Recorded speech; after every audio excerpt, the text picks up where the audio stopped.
A rock and roll pioneer who mystified the world with both his piano playing and personal life has died. Jerry Lee Lewis was 87. He shot to stardom and fell from grace, but always seemed to find his way back. Blake Farmer of member station WPLN in Nashville has this remembrance. Lewis would later say that he knew he had a hit if it came out in one take. He was part of a lot of Sun Studios magic. He played piano on records by Carl Perkins and others. He was the last surviving member of a seminal moment in rock and roll, a 1956 impromptu session with Elvis Presley, Johnny Cash, and Carl Perkins. They were dubbed the $1 Million Quartet. Lewis grew up in rural Louisiana, sneaking into the black clubs, hiding under the tables until he got kicked out. Something different about it was blues, and it was kind of rock blues. I just loved the blues, man. It was great, you know. It was a real thing, and I always kind of figured I was a real thing, too. That's Lewis from a 1987 documentary called I Am What I Am. His parents took out a mortgage to buy a piano when he was 8 years old, and he taught himself to play, combining the boogie beats from the black clubs and some of what he heard on Sundays at his Pentecostal church. Religion influenced more than the music. This was a time when rock and roll was deemed downright demonic. The tape was rolling during a whiskey-infused exchange between Lewis and the famed owner of Sun Records, Sam Phillips, who believed Lewis could do good with rock and roll. You can save souls. No. Pianist, you'll never make it. How can the devil save souls?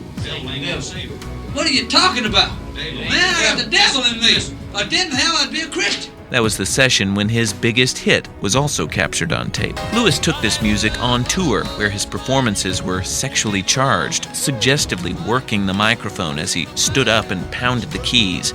Myra Lewis, his third wife, says her husband was a walking contradiction, a wild man on stage, boozing and womanizing, who wouldn't allow a drop of alcohol in his own home.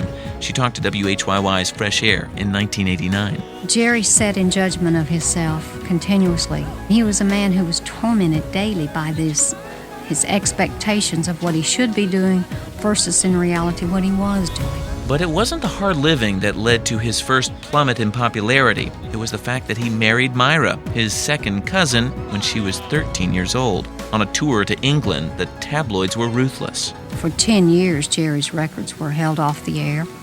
He could not get a decent concert date. There were certain radio stations that would not touch him at all. He went from making $10,000 a night to $200,000. But he played all the beer joints that would have him and clawed his way back. It would be a decade before he had another hit recorded in Nashville. He would later play at the Grand Ole Opry, famously declaring from the stage that he was a rock and rollin', country and western, rhythm and blues singing expletive. He earned the nickname The Killer, not for his music or wild life, but because that's what he called everybody else when he couldn't remember their names, so that's what they called him. Lewis would get married and divorced several times more. He'd run afoul of the IRS, the DEA, and the Memphis police when he drunkenly slammed his car into the gates of Graceland with a pistol on his dash. Most of us are amateur sinners at best when compared to Jerry Lee. But then there are times when he is evangelical. Author Rick Bragg wrote a best-selling biography of Lewis in 2014. Bragg says in his old age, Lewis tried to set things right and was able to find redemption. He gave Hank Williams credit for getting the white working man off his knees long enough to enjoy some music. But it was Jerry Lee that put him to dancing. I thought that was the prettiest thing he said.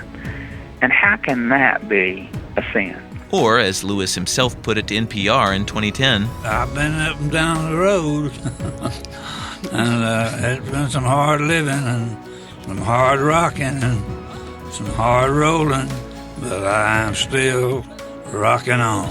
For NPR News, I'm Blake Farmer in Nashville.